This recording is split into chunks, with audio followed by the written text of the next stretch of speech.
started jumping, what a day.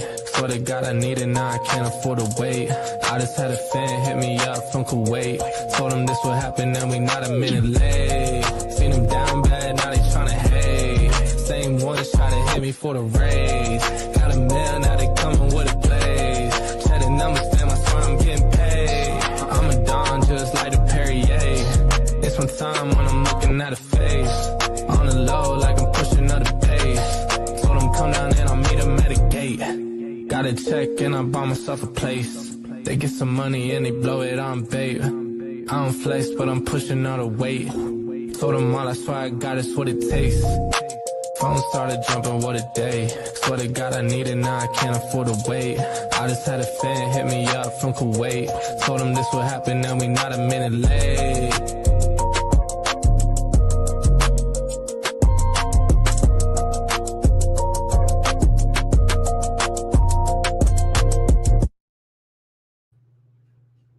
What is up?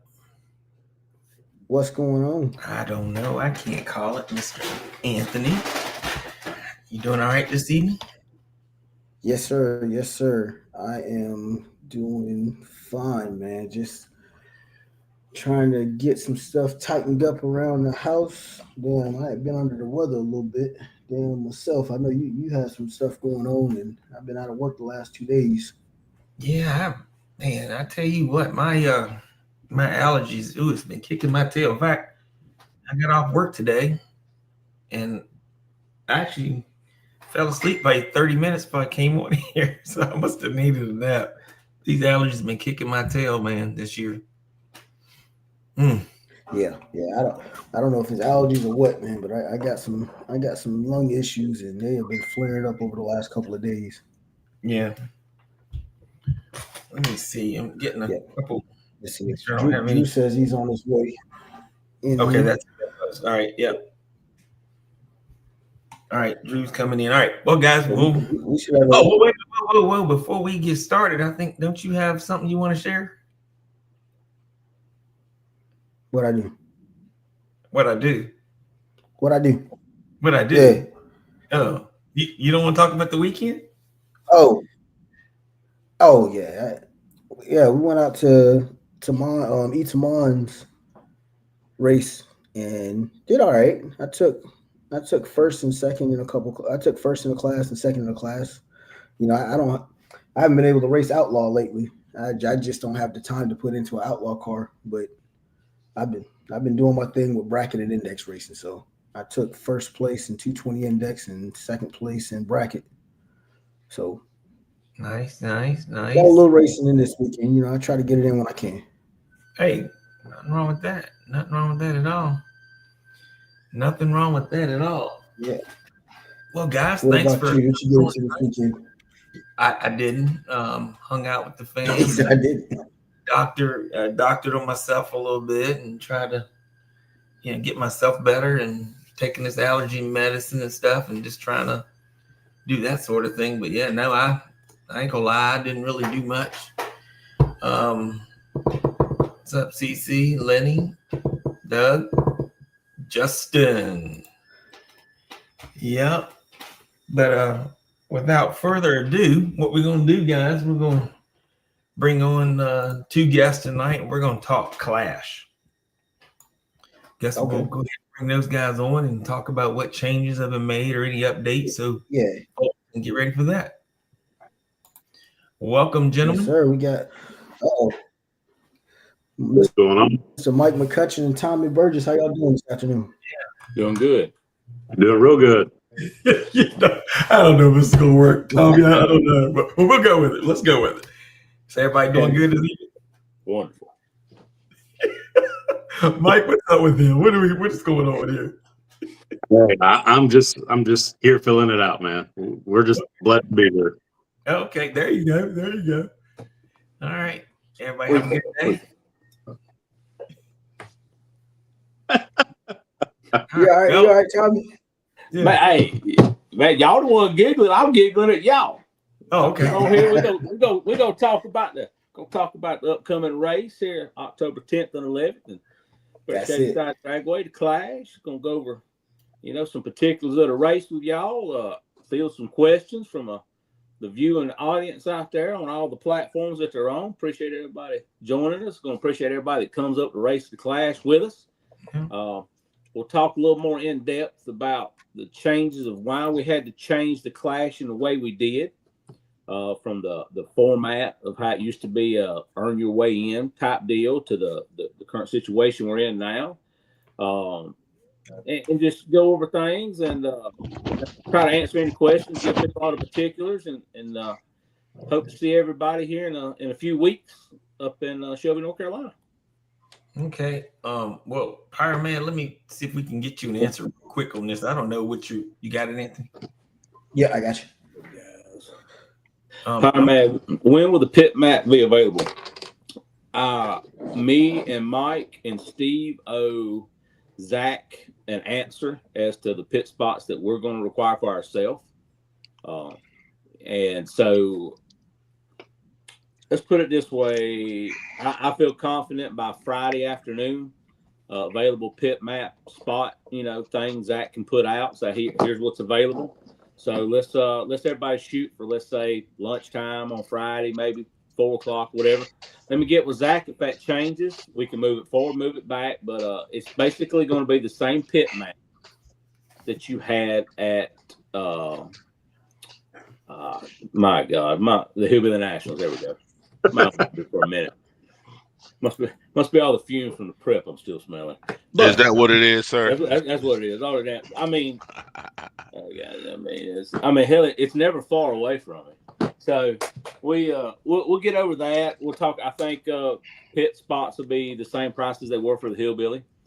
I know Mike Bush will be there as a vendor. I don't know about Luke. I guess I need to ask him if he's coming. I hope he's coming. Brian, is Luke coming? I don't know yet. I can't answer that yet. We talked today, but we didn't talk about that. Okay. Just with everything been going on. Oh, I've been sick, so yeah, but we'll definitely get on board and figure out what's going on there. So we'll get some of that stuff hammered out. Hopefully Luke will be able to attend. Appreciate all the support that Luke and Mike Bush give us. For having parts and pieces and all the things they have at the racetrack. Yep. So sure do appreciate it. Gonna get to see all y'all again. Get to see you, Brian. We don't get to race together about once, twice a year. So it's good to see all the people I don't get to see all the time, get to hang out and BS. Yep. Okay. So I'm sorry, I know I'm late, guys, but my stuff got hacked and it was bad, yo. It's still bad. So we working on it. Got to stay on sites. Yeah. Oh, you got fun. You got jokes. Oh yeah, we got jokes tonight, Bo. Yeah. Well, I don't go to them sites though. Okay. Right. Yeah. Right. Yeah. Oh yeah. I don't go to those. I just watch the whole, the whole motion picture thing. I just watch it all, Right. Yeah. Still got it on 8mm of Pruder films. I understand. That's right. Hey, that's by right. them sites, he talking about the black market RC sites. That's what he talking about. Yeah. Oh That's yeah. right, I was talking about you got to stay off at Temu. You can't be buying things off Temu. Hey, I'm on AliExpress, Temu, and everything. Hey, look, Ali got a buy now, pay later jump. Oh no, you gonna pay your whole life for that one because they're gonna rip off everything you got. Nah, let me stop. Yeah. Okay, so I don't know where we at, so I'm kind of lost. Sorry, guys. No, we're just stepping into the Clash a little bit. Just gonna start talking about the Clash and the rules changes, updates, whatnot, so people can be aware and why and all that good stuff. So, Mike, I tell you what. Let me ask the first question I wanted to know is what was the decision on moving it from Florida? I'll field that one. So last year, it's always been in Florida, and it was asked. It's been asked frequently if it would ever leave Florida, and the question. And I've always been like, well, Florida guarantees us a race that late in the year, almost pretty much. Mm-hmm. The weather up here, as y'all know, in November, you could be in shorts, or you could be freezing to death, or you could be fighting off hurricanes or whatever. So the decision was made, and honestly, James Cannon is the one that asked. He says, "Hey guys, what do y'all think about not holding it in Florida this year, coming?"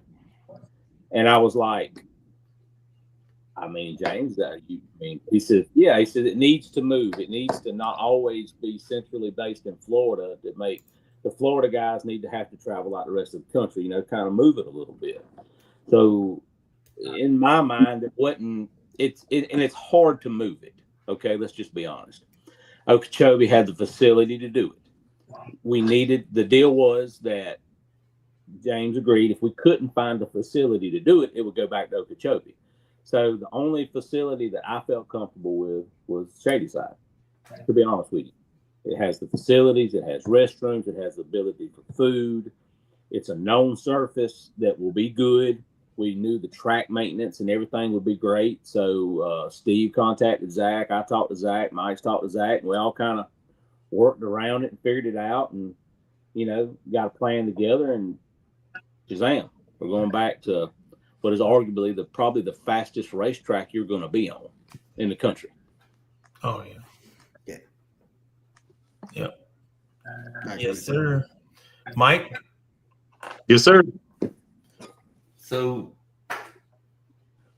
what rule changes is, I guess you guys have a list. Can you go down the list and tell us what all is actually, we know why the event location got changed. Can you fill us in on like rules? So basically, me, Tommy, and Steve, we all talked about, the finances of putting on a race. It's not cheap. We put on a race before. Tommy's put on races before. It's not cheap. So the local club level wasn't what we wanted it to be, that we were hoping to gain out of it. And so we had to change the format where we decided to say, we might as well just make it an open race. Trying to, just open it up for everybody, but still reward those that's already have competed in the clash in the local areas. Go ahead and let reward them with, a free entry into A and B, if I'm correct, Tommy. Yeah, no. So, all right. Used to be if you competed in the clash and you were coming, you got a free A, and if you were a champion, you got the free B entry. That's correct. I'm sorry. So this year it is, you pay a $40 track fee. Each bracket is, if I'm not mistaken, $50. All right. Your A bracket is 50. Your B bracket is 50. If you won a clash race, and there's not that many winners of clash races this year, your B entry is free. You get thrown into the deal. Now somebody's going to say, okay, what about their money? It's just the entry. So let's say you've got 50 people and you've got 10 winners. There's only going to be 40 people's worth of money in the B bracket side. So if people get to wondering why there's 100 entries and there's only this much money, that's why. So there's no contribution whatsoever. That's a way to pay the racer back that supported the clash. That's something we've always kind of done to, try to help that deal. So like I said, there's not that many of us that have won the clash races. So it might be 10 at the most. So that's what's going to happen there with that. Plus there's pro stock, plus there's dry tire.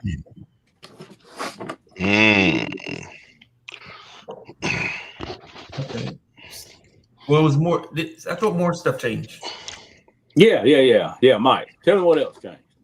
So basically, if you already paid your clash fee, you can use that towards your entry as well. Or if you didn't, if you can't make it to the clash race, the race director that you raced at, you can contact them and you can get your money. That's not a problem. So basically, with the entry, depending on how many clashes you went to, you can use that as your credit going toward the races. So if, for example, like Tommy went to like 20 of them, he don't have to pay anything. He actually got back. So, but yeah, if you have money going towards it, you can use that towards a credit. You don't really have to come out of pocket anymore unless you decide to pay for another bracket or pay for another class. So that's with opening all three classes. Because at first we thought about, well, let's just do two. Trying to figure out what the second one would be. We would see what the hillbillies look like, which one would have the more entry in it. So got the information from that, we noticed that DPO was heavier too. So, and then we thought about it, was like, well, you know what? Screw it. Let's just go ahead and open all 3 classes. So now we're offering Outlaw, DTO, and Pro Stock. So we want to make sure that we get everybody to come out at least one of the classes, if not. So it just, we just wanted to make it open for everybody. Okay. So the addition of Pro Stock and dry tires, well, y'all did dry tire last year, right? Nope. Nope. No, they did not, sir. Right. Not there. And I'm looking forward to it. And the Pro Stock and the dry tire will follow the current rules that everybody uses for Pro Stock and everybody uses for dry tire. The tire tech for those 2 classes will be the 2025 DTRA rule set, like it's been used most places. So, well, I don't know if we had a chance to talk about this, Tommy, but are we going to have to apply that for all 3 classes since this is going to be a spec prep now? So technically, when you come to tech, you cannot have anything on your tires as far as like anything shiny can be on your tires when you come up for any of the 3 classes. Basically, it's a DTRA. We won't wipe tires or ask you to wipe tires for prep class. I don't think that's what we need to do. Like, you know, it'd be one of those deals like, oh, no, you're going to have to clean that a little more. Other than that, but I don't foresee there being any problem. There's more of a tire tech in the Pro Stock and dry tire than there will be the prep tire class. Prep tire class, I should say. All right. There we go. So that's definitely something new. So we definitely, y'all going to do the spec. Mike, why did y'all go to spec, prep, and outlaw? Well, you know, being as a racer, I mean, I've noticed it's getting to the point where prep is starting to get harder and harder to get out of. And like Tommy says, it's just too much donkey butter on the start line. It's getting harder and harder to get out of it. Some people that want to try to get into this, they lay their car down, they pull that trigger and they blow ESC like I do, hillbillies. And ordering all these electronics ain't cheap. So we had a few drivers out there come to us, some of us, especially me as well, want to know, is the class going to be open prep or will it be spec? And I kind of hoped that it would be spec. I was like, well, that's not a bad idea, because, you know, my race for March Madness, it was a PJ, and they all loved it, and they want to know if we're going to use it. So I went to Tommy and Steve and told them, you know, hey, you know, I'm having some drivers come up to me, want to know if we're doing open or PJ, but they kind of want PJ. And we all talked about it, and we're going to go ahead and go to PJ because it levels the playing field. So we're not going to say, you know, Red Monster is the best or Live Action or Get Stuck. They're all great companies. It's just the problem is that us drivers misuse products and making it harder for the next person. Well said. About it, but it is what it is. I mean, we're kind of ruining it for ourselves, and it's getting harder and harder to keep people interested when they're frying their stuff left and right.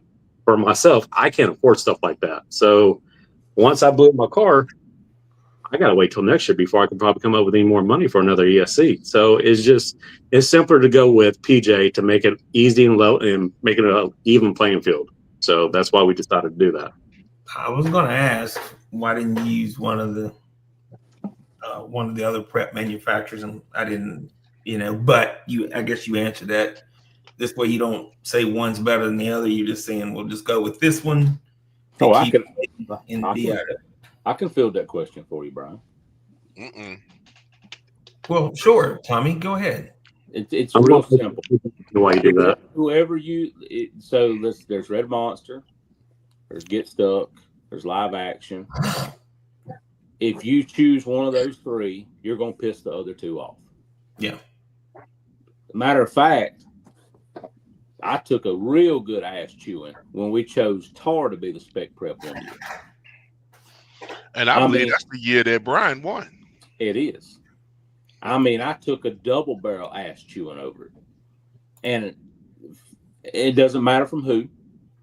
It was the point I said, we chose to go with a sponsor of the series, which Mike was, to use a prep that is lighter, I think everybody would agree. Tar is a lighter prep, more like along the lines of PJ1 than the other stuff. And it got used, and I think, we caught a little flack for spraying the racetrack with tar. We didn't use PJ1, we used tar to spray the racetrack, and it was to even the lanes up because the right lane was significantly slower. And that's been a problem down at Okeechobee before. So when we done that, if I remember correctly, what lane did you win out of, Brian? Right lane. Huh. You and Aaron run the damn near same numbers. So in the finals. So it kind of worked out. It was a level playing field. Nobody had an advantage. Nobody was, there was nobody had anything to complain about. Nobody was getting stuck at the line, all that stuff like that. So it's better to do it like that. It's, it'd be different if we were rotating manufacturers at these races, so to speak. Like Mike's race was going to be one thing, another race, but people can buy the prep. It's readily available. That's what people have chose. It works. On top of that, this is what Zach and them put down on the racetrack in Shelby at Shadyside. So PJ1 on top of PJ1 works very, very, very well. And if anybody doesn't understand the concept, a dry tire car went 145 at 103. What do you think you can run with a couple of coats of PJ1? You're going to be able to run in the 30s. Will they get in the 20s without a bunch of track temp? Probably not. I don't know. You got to have track temp to go fast. You got to have a certain amount of track temp. But we've seen when it cooled off, people got faster up there. So I think you're going to see some fast cars. You're going to see the amount of top shafts, spur gears, drive cups, dog bones, the swivel, hex pins, sheared wheels was unreal up there because of what was being deposited. So it's going to be fun, guys. Think about it. Went 142 in Georgia. Got in the low 40s in Georgia on asphalt that is wore slap out with PJ1. And they didn't spray it very much at all. Just barely misted the road. 140s. What do you think? Man, somebody probably run a 28 or 29 up there. I hope they do. I hope somebody does 124. Just everybody shut up about why did you choose this. I know there's pundits for it, but, it's real simple. Come have fun with your buddies. Make memories. Hell yeah, ask me how another guy's level playing field. So, Dave, you did ask the question, is there a coat limit? No. People find out that you don't need 7 coats of PJ1, guys. Luke Harmon went really fast on 1 to 2 coats of PJ1. Really fast. Luke was a contender to win the race up there at the Hillbilly. Yep. On less, 2 coats or less. He might get mad at me for letting that cat out of the bag, but I don't think he will. So he ran bottom 30s, and he didn't have to put 70 tons of stuff on his tire. So, I mean, it's open to all those people that like to run prep. You're more than welcome to come down. Be glad to have you. Love to have you. Appreciate if you do show up. But everybody's gonna have fun down there or up there, depending on where you're from. All right, so there's no coat limit. PJ1, you can heat. Yes. Yeah, I guess, and I'm surprised we're not getting very many comments. I just figured that'll tell you something. That speaks silence speaks volumes sometimes. So what will be the process before the prep, as in when we go up after the test? So, Aaron, you'll come up. Obviously, we're going to have weight and battery tech. You'll pass that. You'll go to a tire tech station, or it may get tech right there. Once you come out of tech, you'll go to a prep table. And you'll prep your tires at that table. Yeah. And I don't think we'll have this problem. There ain't nothing allowed besides the bottles that we provide on the table, guys. Leave your prep at home, guys. We supply it on for the prep tire class. The only thing you're gonna need is your heat gun or torch. Yes, that's it. And remember, I'll give everybody a little tidbit. You don't need to overheat PJ1. You don't require a whole lot of heat. Okay, let me do my Brian. Oh, Yeah. Take the torch. Take the torch out of the equation. Yeah, let me do my Brian. Oh, You God gotta damn, do- you just tell everything. Got to do my Brian, you know. Guy, hey, anybody that's raced a big car knows what PJ1 does when it gets hot. Well, NHRA, when the track temp's 140 degrees, can a top fuel car run faster or slower? They back them down. Sure, going slow. So guys, here's your window, temp window, 100 to 140, maybe 150. I doubt it. There's your window. So your tires ain't going to pop, hopefully, from overheating them. All that. We put that there, didn't we? Hey, you know what? Everybody worries about the secrets and advantages they got. I've got my secret sauce, and I heat it to 200 for 16 seconds, and I rub 3 eyes of nude on it, and blah, blah, blah. All that bullshit's out the window. Guys, come up there with a tire somewhere between 100 150 at the most, probably around 140, 130. You know what? I gave somebody great advice at Mike's Clash of Titans race. Man come up to me and said, Tommy, all I do is knock the tires off. Well, how hot's your tire? And what prep you run? He told me. I said, well, you don't need to be 200 degrees. I said, that's why you're spinning. You have liquid grease on the tire at 200. Back it down to 150. It'll get stuck. Well, okay. Back it down to 160. And when I care about 3 foot, then spun. I said, back it down to 140. Went about 10 foot, then spun. I said, back it down to 115. Made the trip. I said, didn't change the tune. All you do is just lower tire prep. Oh my God, it's a miracle. So, like, yeah, I mean, if you go up there and your tire prep's like this right here, you might spin the damn tire. You know? Well, you're leaving it all on the starting line. Right. You shear it's so that's what has give people trouble is people don't know how hot to get open prep sometimes. There's going to be a wizard on here in a minute, I'm sure. It's going to say, well, blah, blah, blah, blah. Okay, yeah, okay. Write it down in a book and sell it for a bestseller. Here's what it boils down to. It's all a guess, and some people guess better at it than others. Point blank. It's educated guessing. So it's who's got a lot of experience in it. There's some places that you can really, really simulate those conditions. It's very hard in other places to simulate those conditions. So, you know, it's an experience deal, stuff like that. But PJ1 will be just fine. You can get a little more aggressive at Shady Side with it. The reason I say that with your tune wise because the track is tacky. Oh God! Can't we still? Can't. Okay. Just asking, front tire wise, can we still put on to keep? So here's the way it works. If you come up to Tech and your tires, front tires are shiny, let's just get this out of the way right quick. And somebody touches your tire and it's got oil on it or something comes off on your finger, guess what we're gonna do? We'll hang you a rag with brake cleaner and naphtha on it, and you're gonna clean the tire right there, and you can't go back to your pit table and put anything back else on it. So, guys, Steve, my sponsor, Red Monster, offers a product called Rock Candy. Rock Candy works very well on front tires. I run Voodoo fronts. Other people have these 3D printed glow-in-the-dark tires. They got every color. Looks like a damn rainbow bright pack. Those seem to work fine. There. Before I used Rock Candy, I used to put a little shock oil on the tire, wipe it in, wipe it off, cook it. I would cook it with a torch and plasticize the tire. I've seen people use SC1. There's plenty of ways you cannot have anything.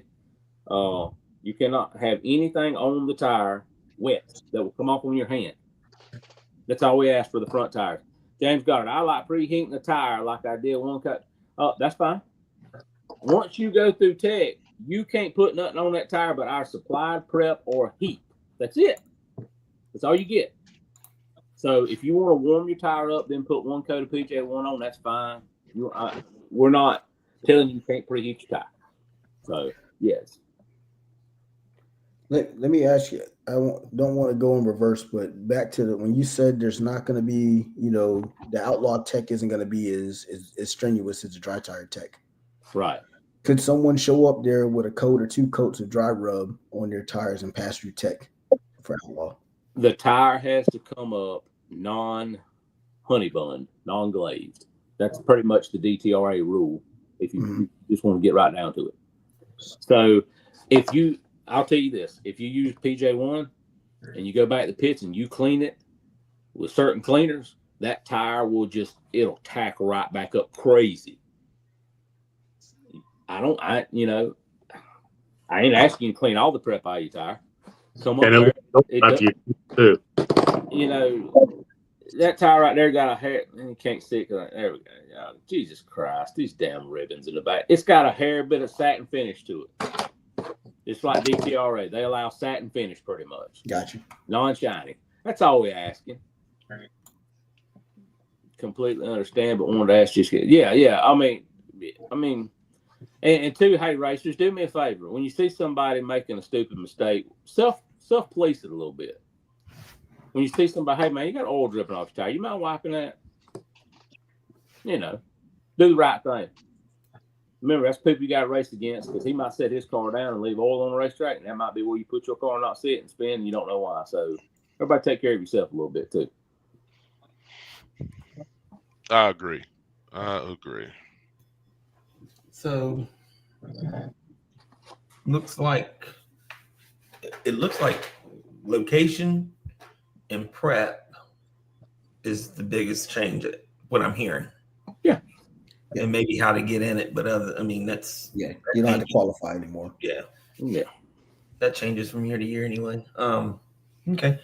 Are y'all getting very good participation, Mike, from the other tracks that are getting involved in it? We have some people that come in and like the change that we did, especially when we opened up all 3 classes. Now we got more people wanting to come to join those classes, instead of just making it just outlaw only.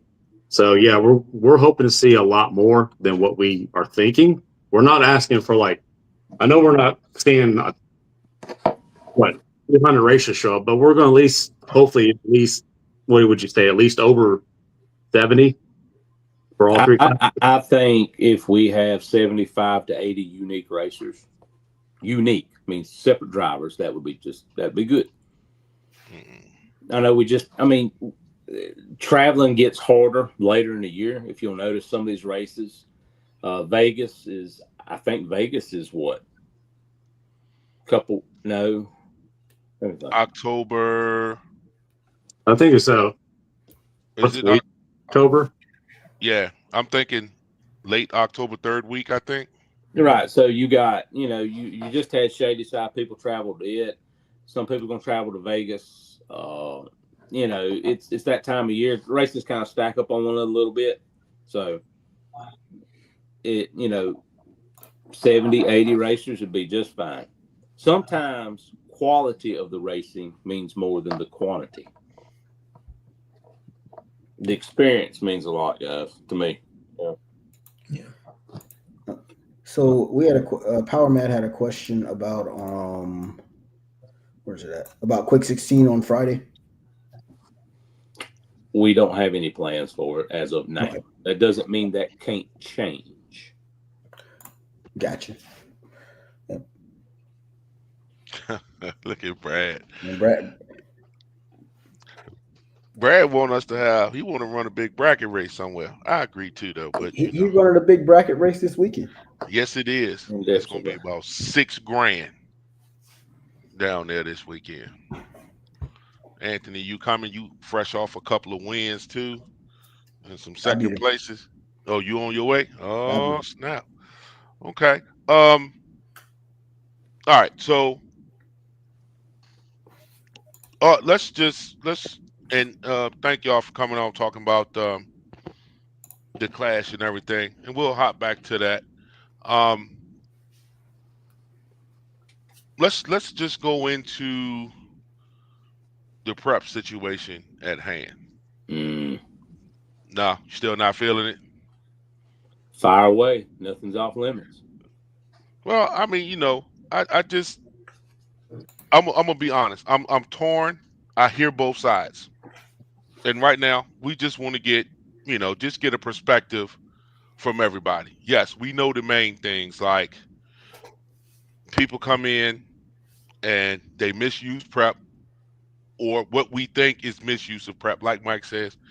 And then you get donkey butter on the line, right? So just with all of that and the knowledge now of how to use prep shouldn't have gotten better, right? You would think. Maybe. You would say that, but Right. you That's what I'm could saying. fill it. You could fill a damn trash can full of broken shit up from Shady Side too. That- So yeah. I mean, here's what it really boils down to. We'll do away with the niceties. Okay. What does the major group of people that race this style of RC, what do they want for the future of the RC drag race hobby in its current configuration for a rubber tire, 2-cell, 2-wheel drive, SC style car? What do they want? What do the people want? That's the question you have to ask in order to get the proper answer. You still gonna get mixed. Yeah, I think we've asked that question, Tommy. And again, and here's you got those that say, it should always, outlaws should be open prep no matter what I do to the track. First off, it's not outlaw. Let's go ahead and take that shit off the table. It's not Okay. outlaw. Outlaw is closer to 7th scale racing than it is what we do. What we do is limited open. Yeah, but Tommy, we call it outlaw. I know what we call it. Okay. Here's the problem. When you say outlaw, all of a sudden these people they get like, by God, Jesse James, I'm a damn outlaw. No, you're not. You're not running 4-cell. You're not running all this other shit. No. You have a set of rules. So to get pissed off that the people are trying to change the rules to make it survive, okay. At some point, you have to look. Number one, dry tires never took off. Let's go ahead and get that out of the bag. Why? I don't know. I got an idea why, but I ain't gonna say. I'm gonna leave that be. It's my opinion, and I'm not gonna voice that opinion. But I'll tell you this right here: I do not belong in dry tire. Shame on me for running it, but I run it because people goaded me and poked the damn bear. So I decided I'd come out and run it. I don't think a sponsored driver should run the lower classes. I don't. But they do. Now, when it comes to prep, it's real simple. Ken has a very good point that he brought up on y'all's show last week. The idea is to go as absolutely as fast as you can within the given rule set. Do we all agree to that? Yes. Yes. Okay.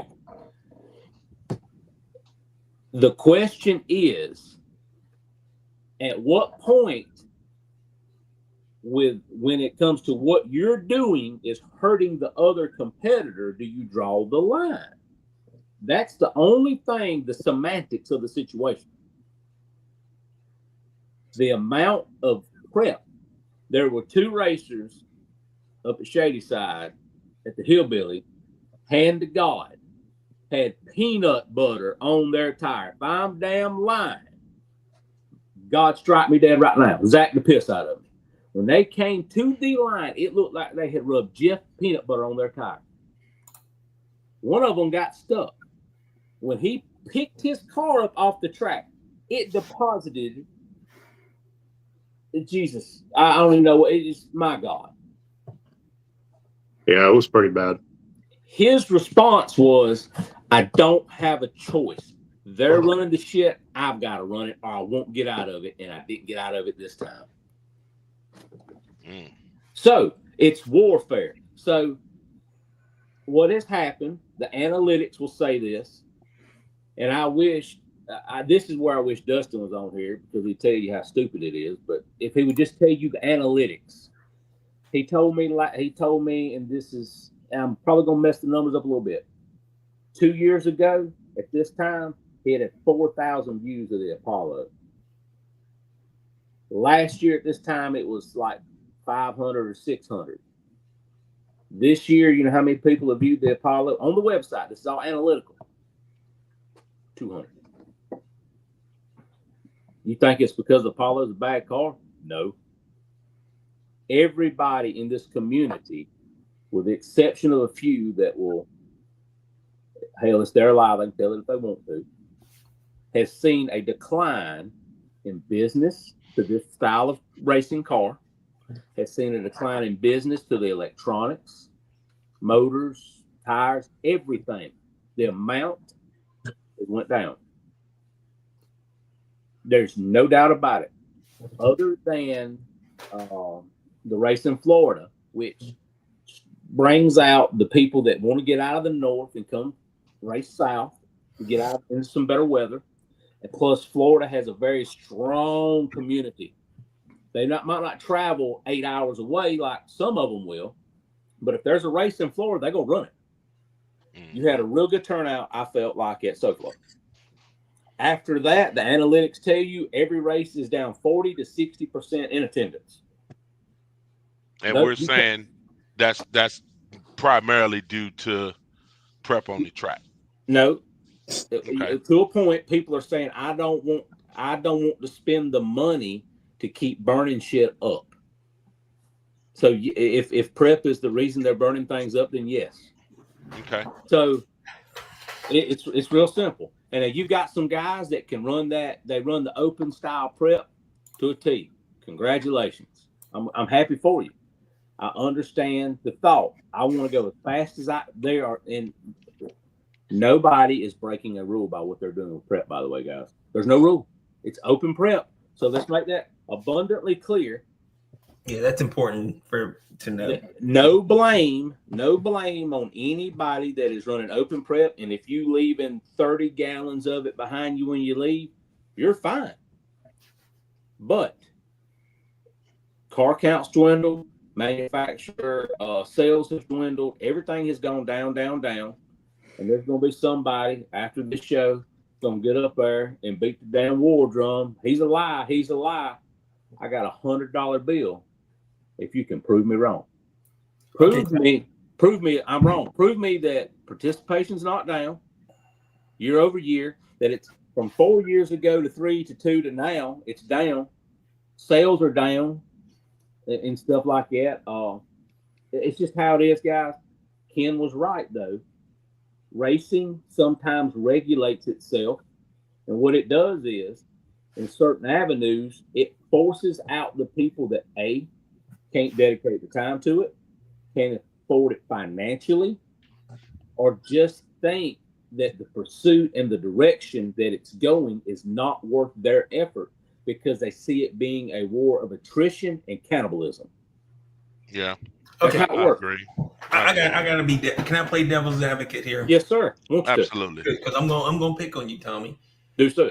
Why all of a sudden now are you so concerned about this? When a year or two before you never was concerned. Now all of a sudden you want to be a spokesperson or an advocate to be against prep. So okay, let me clear this up tonight, and everybody can write it down. I'm an advocate for nothing. I'm telling you facts. What you do with them is your own. We're talking about why the decisions and why the things are going the way they're going. If you ask me, if you want to run a prep race, Brian, I'll support you. If you want to run an open prep race, I want you to go have fun with your buddies. I want you to go have fun and have a hoot. I don't discourage nobody from doing it. I am not an advocate for dry tire. I'm not an advocate for PJ1. I've told you what I'm going to do. Nobody, hey, don't let my story write your story. Everybody is their own individual. I choose not to pursue the open prep game anymore because of a couple things. A lot of times when I go to these races, Tommy, can you come clean the racetrack? Who's that a disadvantage to, Brian? Me. You. Now, hey, I've been paid to maintain racetracks. Let me be upfront about it. I did it willingly. What I want to do now is go race shoot the shit with my buddies. And I want to see the prep cars go 1-1 next year. I want to see dry tire cars go 1-3 next year. I want to see pro stock run 170 next year. I want it so fast when you pull the trigger, it's like lightning blowed up struck. Pow! You know, chow. Hell, everybody go have fun. That's what I want everybody to go do. But I am not an advocate. I am not going to tell you at your race what you need to do. If you ask me my opinion, I'll say, hey, I would have done it like this. But for the guys that want to run open prep, hey, guys, keep on digging, man. Don't let it die if that's what you really love. But Tommy, you're right though. Attendance is down. We can't say it's due to prep. You know, travel expenses, all that stuff's getting higher, but it is down. The willingness to travel is not there anymore, right? For whatever reason. Okay. So let's talk about this, guys. What and you know, it's like beating a dead horse or beating the drum. What can we do to fix it? Yes, you got your diehards that go, hey man, I you know, this, I want to do it this way. I want to put as much snot on it as I can. I got 12 ESCs and I'm willing to burn them all up. Okay. But you didn't finish the question though, Drew. Why didn't you also add in there, or what did Ken say last week? Or we go ahead and learn to tune our cars to get out of it and move on. Yeah, well, yes, practice. That's what it is. Now, my answer to the whole practice thing is I don't care where you are. You cannot prepare yourself or get a track that sticky with all that stuff on it at your local race spot event unless you got a private road that nobody goes down. You can in Pontiac. See? So I'll tell you what. So, and just to be fair, I'm not saying Ken's wrong. I got all them receipts in this phone for one time or another. All them people that beat the war drum for it today. At one point, this shit's stupid. One man that drugged me over the coals a little bit about Shady Side. At Shady Side looked me in my eyes. Piss on this. I'm going dirt oval racing. This is stupid. You have a good race and you change your mind. I get it. I don't care. Guys, go have fun with open prep. You know what? If they want to learn to tune out of it, fine. Well, learn to tune out of it. Hopefully it will survive and you'll still have races where you can go run for $5,000, $6,000, $7,000, $8,000, $10,000. The analytics say that it is dwindling to where you'll be like carpet oval. Yeah. Your top tier unlimited, go as fast as you can. No cost is no object. There is a certain group that will do it. They'll walk around, beat their chest like Godzilla, and be happy. Do it. Look, nobody's going to show me shit. I don't care. Nobody's putting I was the fastest man on prep on their damn tombstone. Let's just be real. None of us do this for a living except for some manufacturers. Dustin doesn't race for a living. He manufactures cars for a living. Ken does, all the DRC and accelerant stuff. I mean, so guys, look, it's in their best interest. It's in Ken's best interest if this hobby stops the dwindle and we figure out a way to turn it around from a business standpoint to get more people involved.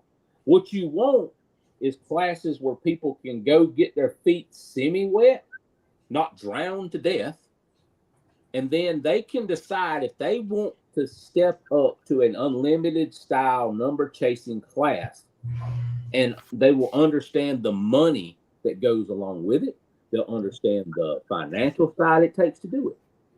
Because to run a DTO car is cheap, if you want to know the truth. Run a dry tire car is cheap. To run a prep tire car can become costly. To run a pro stock car, I don't think it costs a whole ton. So you've got two classes that have lower financial cost, but also they have lower performance than the unlimited performance class, pretty much. But there comes a higher cost with it, potentially a higher cost. So learn to tune out of it. I heard some people say that a long time ago, and they don't race SC no more.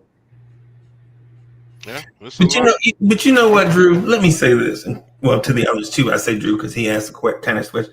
I would love to take a consensus or some kind of hear our viewers chime in and say the reason I got out of it, or thinking about getting out of it, or I'm not into it like I was. Was it 1, finances? Was it 2, prep? Or was it 3, just all the griping and stuff and the complaining and the drama behind it all? Well, let's do I would that. like to know what's the top 2-3 reasons, and see what are people really feeling. Okay, so you want them to pick from one of the three, because we're gonna do this. It's only 50 minutes. How much time y'all got, Mike, Tommy? How much time y'all got? As long as there's Red Bull, I can get up in the morning. It don't matter. Okay, well, we ain't gonna hold you. Let's do this. Everybody that's on right now, tag somebody else. Tell them to come on. Let's get the top 3 reasons why people stop outlaw racing. All they got to do is just type it in. First thing you do, go tell somebody. See, there you go. Carl, prep. He say prep right there. So, but to be honest with you, we know what the reason is. I don't need nobody to come on here and comment to validate what we already know. when there's a fucking Titanic full of dead R1 ESCs, and that drove people out of it because they were burning them up right and left. And it wasn't the ESC's fault. They could most of them. Hold on. Yeah, there we go. I'm sorry. I'm gonna take that back. Some might have had an issue, but for the most part, they blowed up at the line because they couldn't. They wasn't turned up. Whatever the case may be, something caused them not to leave the line. We know what it is. There it is. Aaron Barrett says bitching. What's the bitching over? Bitching's over prep and the financial cost that came with burning tons of shit up. I would think that those would be your top 2, the finance and prep, but that's me. And then some people are like, well, I blew it up because I didn't really know how to tune. Well, okay, so if we go with the I didn't know how to tune, right? That means you didn't put in the work, right? You didn't practice. I don't know their reason. I just want to hear what we're getting their opinions. Okay, well, I'm with you. They coming in hot and heavy. I see 6 right there. Right? So ain't no way the 5 of us are gonna fix the shit, but let's try. Let's try to fix it. Come on. Let's try to fix it. The economy and prep is what I hear. I do agree with the current state of the economy. Like, let's just tell the truth. To go travel got at least 50% more expensive over the past 2 years, I would say, if not more. Then when you it's costing you, loud minority crime. Nobody's crying. These are just facts. These are facts, Mr. Bean. And well, I understand what he's saying. It doesn't. He's a lot of bitching. So, no, there's a minority crying to keep unlimited prep. It's the other foot. If you go look at all the people that left, get them too. Don't just get the ones that's left. They're still here. Yeah, that's the main thing. Get the guys who left 2 years ago. Right. Because I remember when we went to Vegas. Oh my God, it was a ton of people. And remember, we was running. That's when the DR10 just came out. They were running DR10s with fiberglass parts or 3D printed parts and won that race. So it was crazy. Like Brad is an anomaly with his statement here. What I mean by that, he's one of the few clubs that has not died or has maintained. Most have seen lower participation or stop. That's a reasonable assessment of the current situation we have. Yeah, but Brad's always not. This is not bad. This is a positive thing. Brad changes classes, according to what his people want to run, bringing in, new classes and stuff like that. So, and that's part of a race director taking the temperature of the room, understanding what as a race director, your racers are customers. Mm-hmm. You provide a service. Economy is trash. Now, Jason, that is something I do agree with. We do have a lot of races. I'm not knocking nobody for having a race. I'm just saying there is a lot. This is getting like the news negative. It doesn't have to be. Hey, Steven, do you want to go race, buddy? Do you want to run open prep? I want you to run open prep. If there's some way I could help you to run open prep, now I'm not the damn one to ask. I'll be more than glad to tell you anything I know. I don't. Yes. I will promote the deal. It's just if you want it to grow, the question is growth. Then you have to take the temperature of the room, and the temperature says one thing, and a smaller group of racers says another. So DTO, there's dry tire racing, and let's just tell the truth. I tell this to everybody. It's really not dry tire. It's limited prep. Mm-hmm. It's basically one coat of something thin that doesn't gloss up. That's what it is. People race it, and real life is the bestest reason people get out. Yeah, there's like, hey, people get older, people chase other things, stuff like that too. I made Brian mad. He gone. Brian left to sing. He left. No, I'm just playing. So also, guys, those who like to run prep, we get it. And Steve, I'm sorry you feel like it's turning into Steven, like some kind of debate or something, but it's really not. All we just trying to do is get everybody comments in one place, and let's just see what we can figure out. And like Tommy said, I'm not sure why what we call dry tire outlaw didn't take off. I mean, he's running 1.4s on the prep track, of course, right? So that's I mean, so it's not. Is it? People going, I don't want to go backwards. There's a 1.4 is lot still of faster. Yeah, A lot of 1.4 is still people- faster than what we were running. A lot of people, and mom, me, I went 172 at 99. People they want to go run 1.4s. They were running 140s, and there was a few 30s up, mommy. People want to go fast. Well, just to understand that with fast comes a certain amount of responsibility, either financially or knowledge or whatever, and you better be able to have it all if you're going to go to the front. And I publicly want you to get out and race prep, have fun, make memories with your friends, guys. Let me say this to Jason Bean and Junie Gordian. I totally agree with you guys, but as far as us for a show, we have to bring out the positive and negative. I know sometimes it does feel like it's more negative than positive, but right now I think that we're going through our paces in this hobby and so that's what we're trying to figure out. Hopefully sooner than later we can get it figured out and get back on the right track again. I mean, what Jason says is a tough pill to swallow, but in a sense he's right. But I missed it. What was it? Anthony. Hmm? But Jason said, here's the way it works. I think this is a very true statement. Nobody that figures they've got an advantage or got it handled, it's negative to them.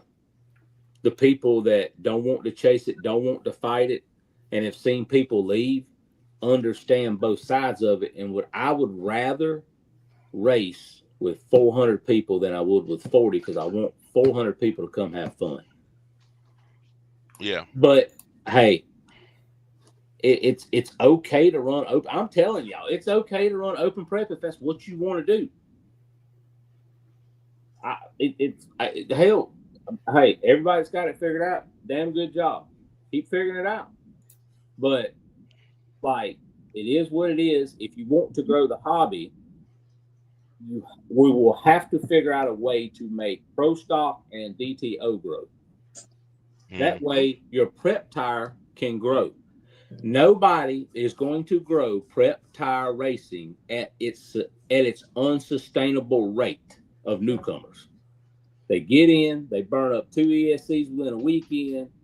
Look, if you're new to it, you don't know what you don't know, and you're going to burn some stuff up. And at $300 a pop for ESCs, a man's not going to miss his damn groceries or the light bill, but about one time, and mama's going to cuss him out. Put foams on, and boom, you'll go 1.3s, 1.5, so much less hassle. I hear that. Listen, I'm gonna help with the foam tire debate. if people want to go that direction, I encourage it. Please set up a race, get you some rules together, and show the rest of the SE community that it's a viable option. In my opinion, foam tire racing is about as viable an option right now as DTO. It will take off in certain areas, but it needs something to help it get over that hump if that's the direction people want to go. It needs that. How do we get past the dry tire? I don't understand why. With foam tire, it's fairly new. People don't know. Maybe it's a viable option down the road. I don't know. But you got to have somebody's got to put on a big foam tire, 2-wheel drive SC race. And I'm not talking about this shit where you run bandits against our cars. I'm talking about because I don't know which one has an advantage. I don't know if bandits are faster or our shit would be fast. I don't know. But you need to have an SC race for that. And then there's going to have to be education. I'm sure there's a school somewhere out there that's charging for education on how to prep foam tires. They'll be glad to show you how. How do you prepare the track? Just scraping all this stuff like that. It's all new. Will you burn things up with foam tires and sugar prep? I don't think so. I really don't. I don't think you can. I don't think. Maybe stuff just goes bad naturally. I don't know. But guys, we talk about it. Somebody needs to step up and put on that style of race and get some. You need to get Ken Loopy to come run it. Get Rick Talbot to come run it. Get some of them big hammers to come run it. Step outside their comfort zone and step down. And if people see people they look up to run it, maybe they'll run it. Maybe they'll want to try it. Like, Ken and Rick and Frank Greer, they look what they doing. Man, they went and tried it. And they said it wasn't bad. Blah blah blah blah blah. Cody says you don't really wear tires in 7th scale racing if you don't hit nothing or chunk them, from crashing. So it's not a tire issue as far as got to have 50 sets of tires. There's none of that from what he says. The prep's cheap. Guys, everybody's got these solutions, but nobody's doing anything to do it. Well, somebody's got to put their money where the mouth is. Like you said, Tommy, you just need somebody with notoriety or someone that has a good foothold to do something or set something up. Well, That's the way I look at it. If you look at Cece 2 weeks ago, she won in the foam tire 2-wheel drive class with her SD car. She did 1,200. Yeah. Her and Carlos went down there, did their thing. Right.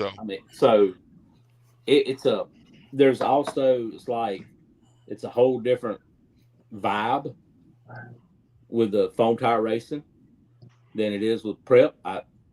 People seem it's a different style. I see like some of the races, drivers ready, pow! I'm like a bunch of bang light racing, stuff like that.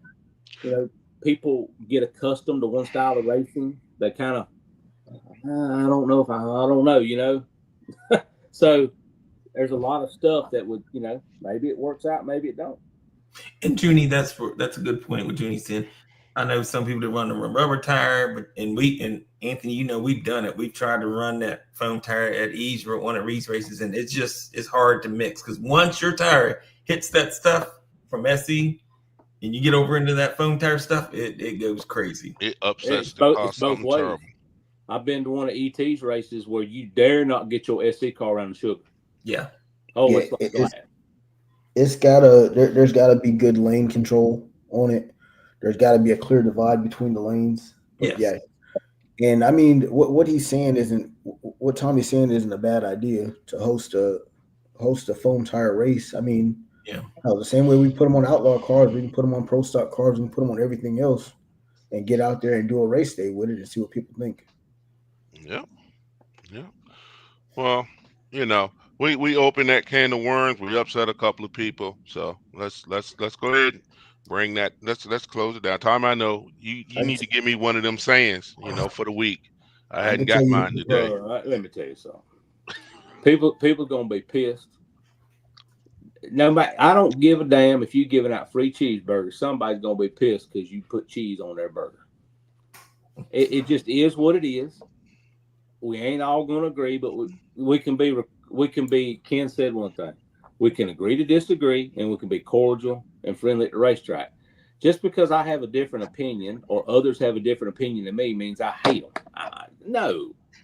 Look, I come from one type of racing and background. Others come from other stuff. Some people may not have raced none of this till they got into this.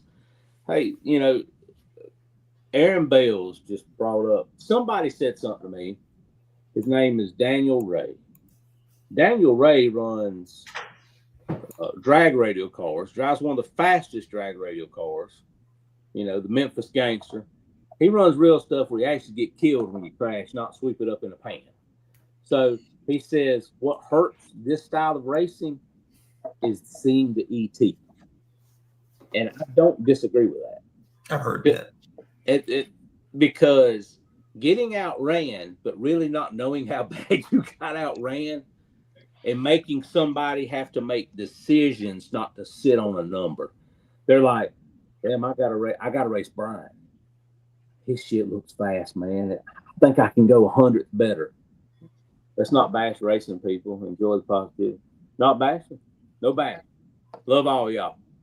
Want all of you to have fun no matter what race you do with. Long tire, sugar prep, sticky prep, no prep, pro stock, Traxxas, pro style cars. It don't matter. I want you to go have fun, guys. That's what this has gotten away from. It has gotten to be so serious that you can look over, and some people, it looks like they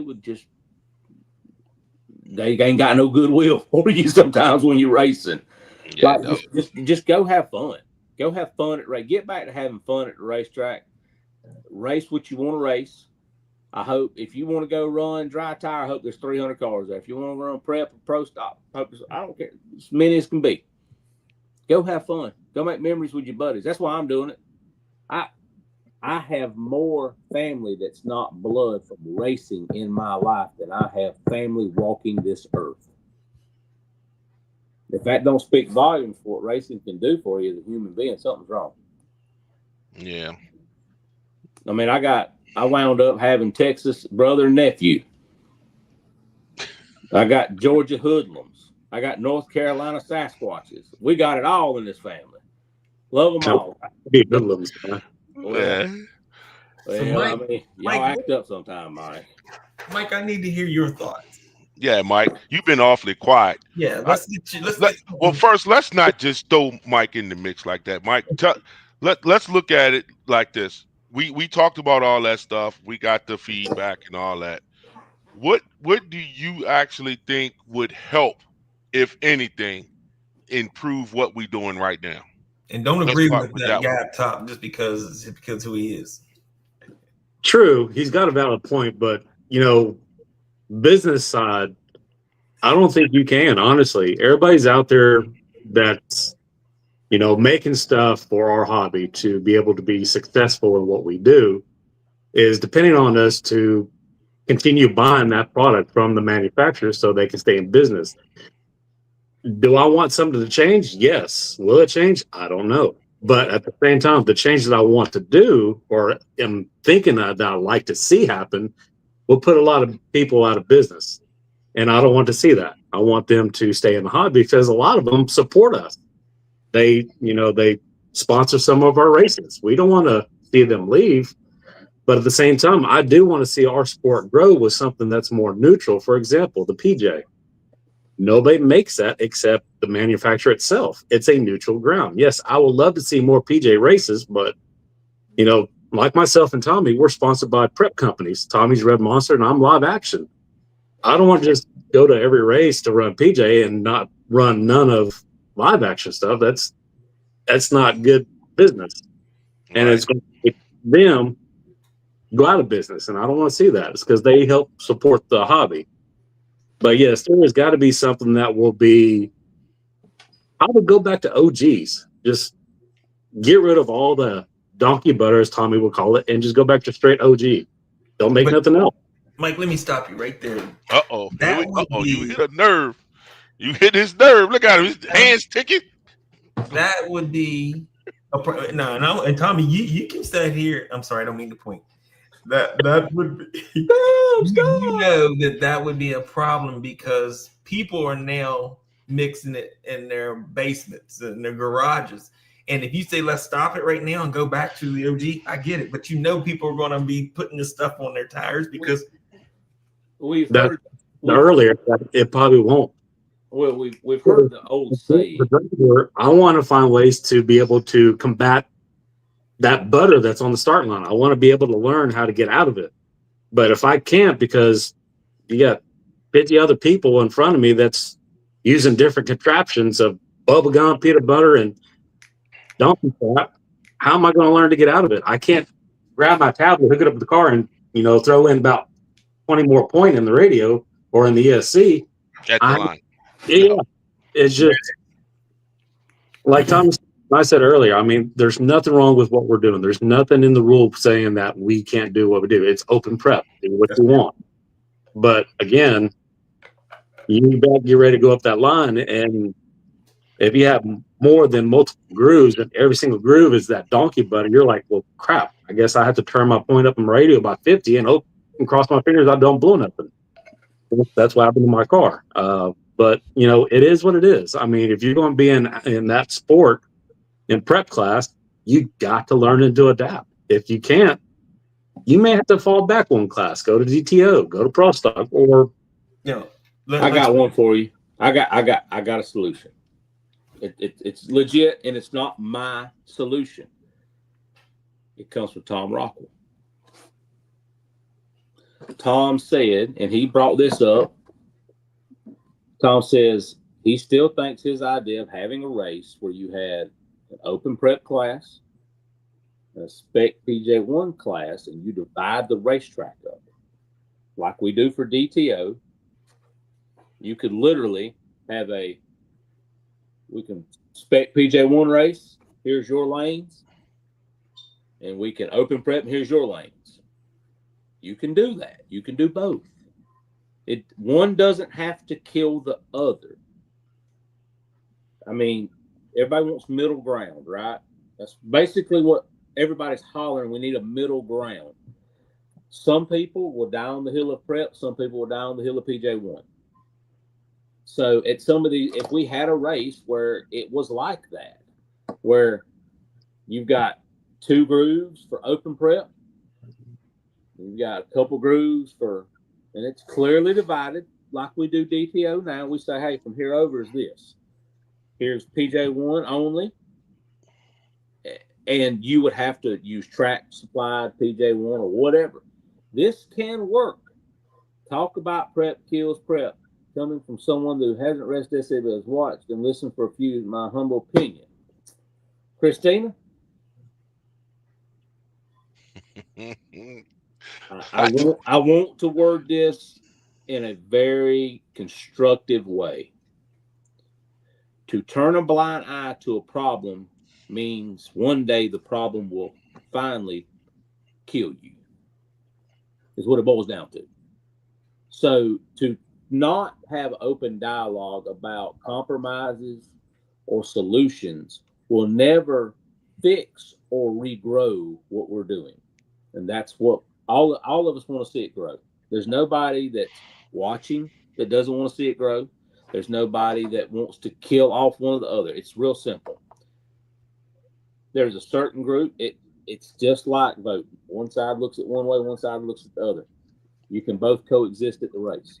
You can both. It works for DTO. I'm giving X amount of racetrack. Why can't it work for prep? And if you want to do PJ1, I mean, there's a way to do it. It's not turning a blind eye. Okay, well then it's real simple. We'll just not talk about prep ever again, and it'll fix itself. I'm down for that. But everyone is trying to fix it every week after a national race. Well, it's and Christina, I don't think that they're trying to fix it after every national race. I just think that's where the most problems happen.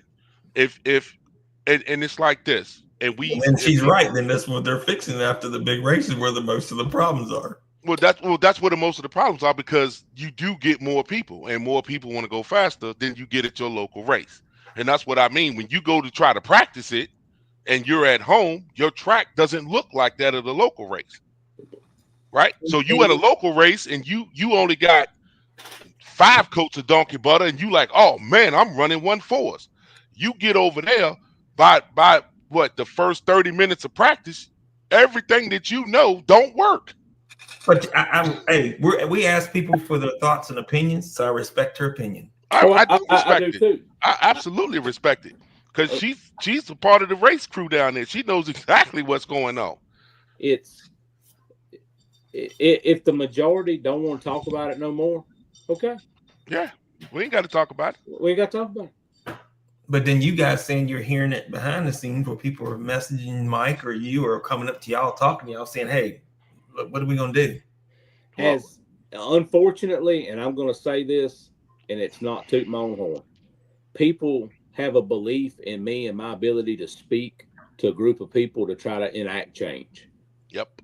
Okay. So people use me as their mouthpiece because maybe they don't feel comfortable, and maybe they can't as eloquently put it as I do sometimes about the things we need to do and speak out on all this. So everyone complains after everyone. Listen, I watch all this show. I'm just praying. You're right. You know why people complain? Because if it was fun combating some of these situations, people wouldn't complain. But it's real simple. If you want to run open prep, you know what you're getting into. You know the pitfalls of it, accept the challenges of it, and try your best.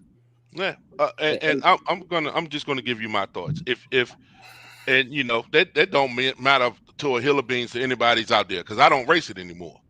Okay. Yes, you guys should be able to race any way you want to race. If you guys want to plop that stuff on and race like that, race like that. No one here is saying don't do it. It's kind of like a car heading downhill with no brakes, right? It's going downhill with no brakes. That's all. But yes, we're not gonna. I mean, like I said, us 4, us 5, we can't change the situation. We can try to talk about it. We're at the end of it. It's so what is the solution, Tommy? Well, the solution is, what do you want? What do you want to happen? You have to answer a couple questions first. Do you want regrowth of the hobby, or do you want better quality of racing? So I'm going to assume that you want growth of the hobby, and you want better quality racing, and you want happier people. The only way that happens is the destruction part of what we do has to lessen. We have to see less electronics blowing up. We have to see less parts failures. We have to see some of that. But then again, when you do that, you're not unlimited racing anymore, or outlaw racing anymore. So you have to offer other venues and avenues for racers to race, so they can participate at what level they want to commit to. And then when you have new people, maybe somebody runs pro stock for a year, runs DTO for a year, then runs prep tire for a year. You would hope you've set the structures up to step up the growth of your unlimited class, or at least have a supply of people that may be enthused. Unlimited prep may not be what everybody wants to do. We keep talking about it and fixing it. And what's going on? Take one. Exactly. You know what you're getting at. Okay. Okay. So with that comment, Christina, there is no fixing it. There's nothing to fix. It's like when you sign the waiver to go into a big race. You know what you're getting into. I personally, if you want to run it. Whatever support you need from me, be more than glad to give you support. But at this time, this is what killed it. To regrow it, we have to figure out a way to supply it with people to regrow it. You can't plant dead seeds to grow anything. I think in the end, racing also depends on what you can afford and how deep you want. You're right. There's a lot of how deep are your pockets. So,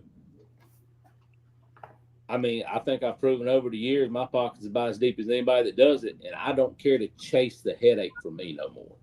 That's all I'm saying. a lot of people, it's become a headache because it's not you. I've seen the best get stuck.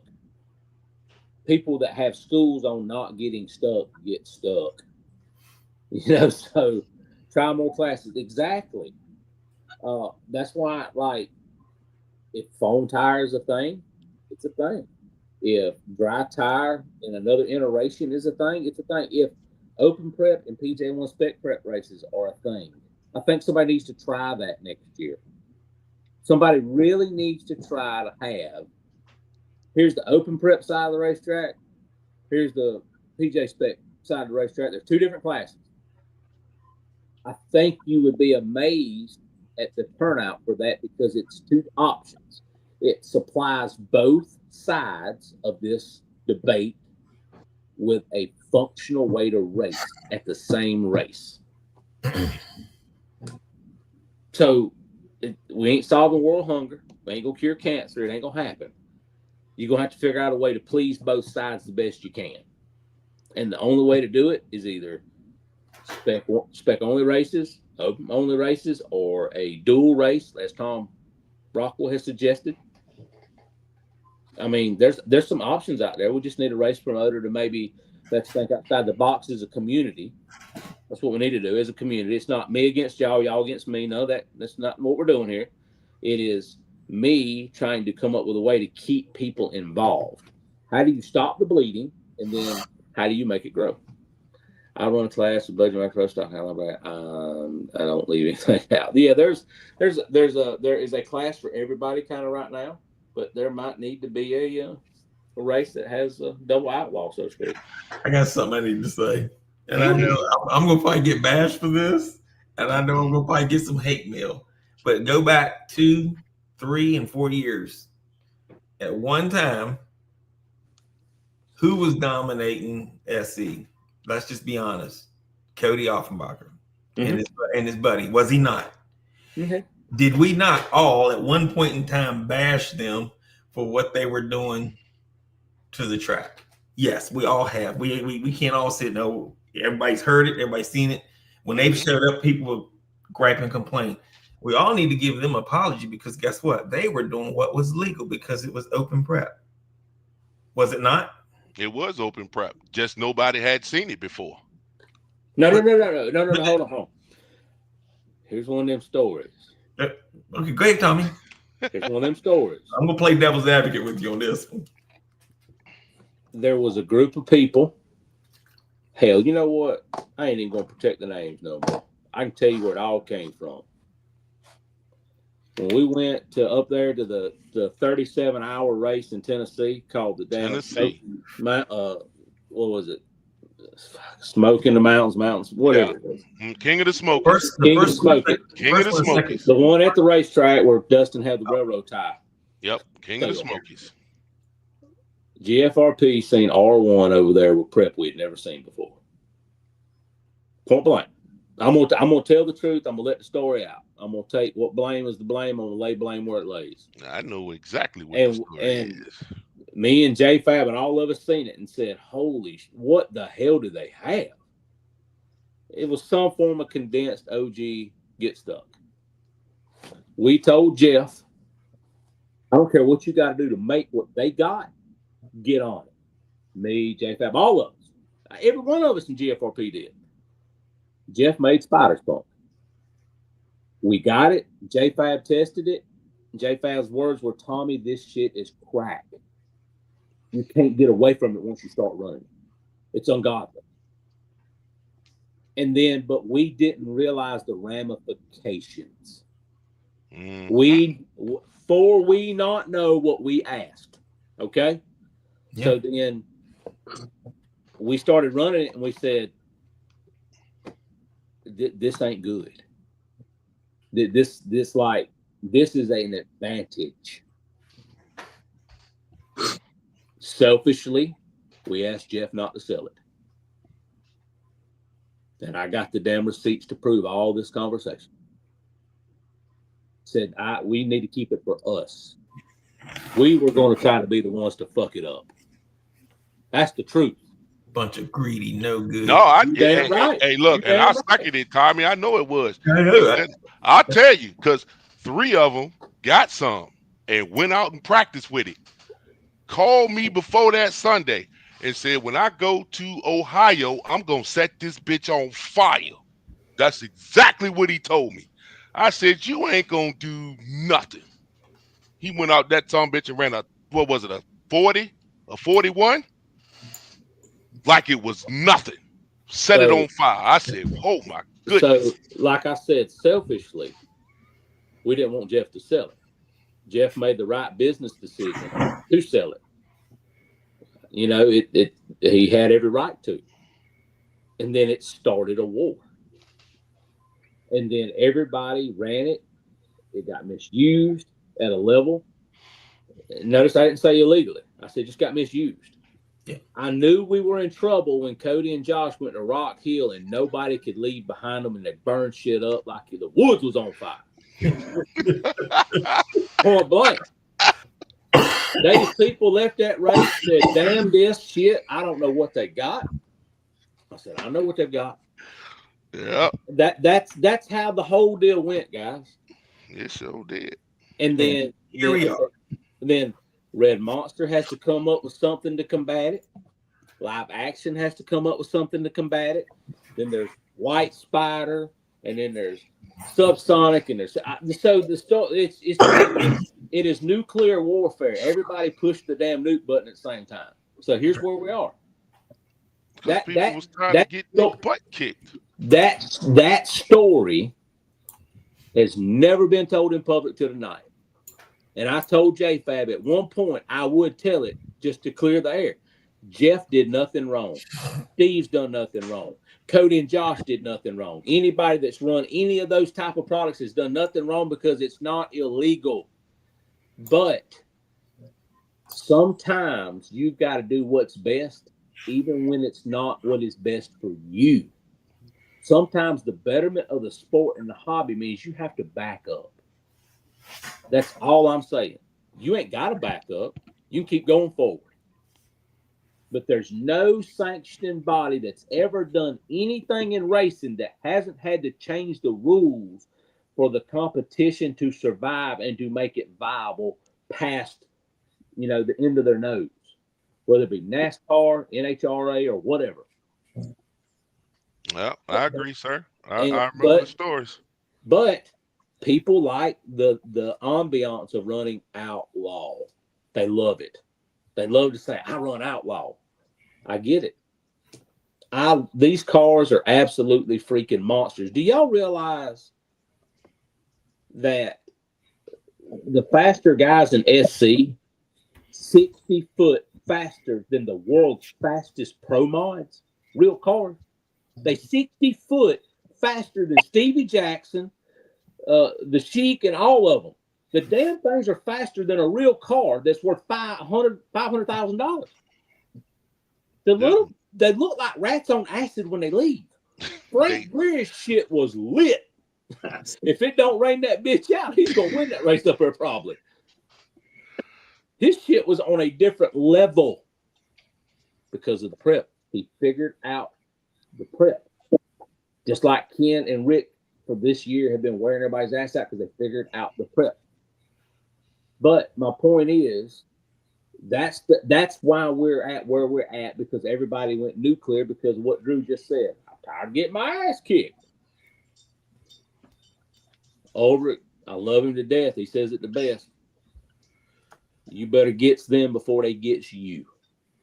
Yep. That ain't how he says it, but that's the gist of it. Like Marshawn Lynch, I know I'm gonna get got, but I'm gonna get mine more than I gets got. And that's how people look at it. So keep running open prep. There's a way that like Supa and people have maintained lanes and stuff. Keep doing it. Try to, when you see somebody struggling with prep, even if they're not on your car, maybe not on your sponsor of prep or whatever, take the time to say, hey man, is there anything I can help you with? Maybe give you a pointer or two. Because while you might be helping somebody that outruns you one day, if you don't help them, they might not be there to ever outrun you. or you outrun them again. They might just walk away. So it's a slippery slope of help that you have to go down. How's that? Is that good, Brian? I mean, I do good? Yeah. Listen, hey, I just saying, if you go back, we gave them a lot of static. And I'm thinking, why did we give them static when it was open prep? It was legal. Well, I'll say this. I'm not. Yes, we gave them shit because of the way they figured out how to apply it and go fast when nobody else did. It wasn't the actual prep, like Tommy said. When it first started, you would go up to the line and be like, "What the hell is this?" And you like, "Oh yeah, I'm gonna leave in that shit, and my car's gonna roll." No, your car ain't going nowhere. You ain't got your points high enough. Not even close. You don't have it. I remember times where they would wait. They would have practice all day Friday. They would wait till the track got gummed up enough for them to put the rest of their stuff on there, and then they'll go out there and drop that 132 in 2 passes. Whop! Just like that. I'm like, you ain't gonna practice? Ain't enough stuff out there for me. You gotta be kidding. You got to be kidding. They wait till about 5:30 that night. Yeah, that's about right. 32. Race over. It's not that they won, like Brad. It's not that they won so much. For me, I don't want to sabotage my racer to outrun. That's my belief only. I speak for Tommy on that. I don't want to do no harm to nobody else at the racetrack. I just want to outrun you fair and square, and I don't want something that I left behind on the racetrack to burn your shit up. That's just me. It don't have to be everybody. Not everybody sees it like that, and I'm fine with that. But to me, that's what pissed everybody off. It's like once it became an epidemic, they wasn't going to stop. Money's too good to stop. Everybody could have stopped it. Everybody's got that option not to run it, to run an OG style prep or run whatever. But you run what you think you've got to win. And at some point, you just have to make a moral and ethical decision of how you want to do it.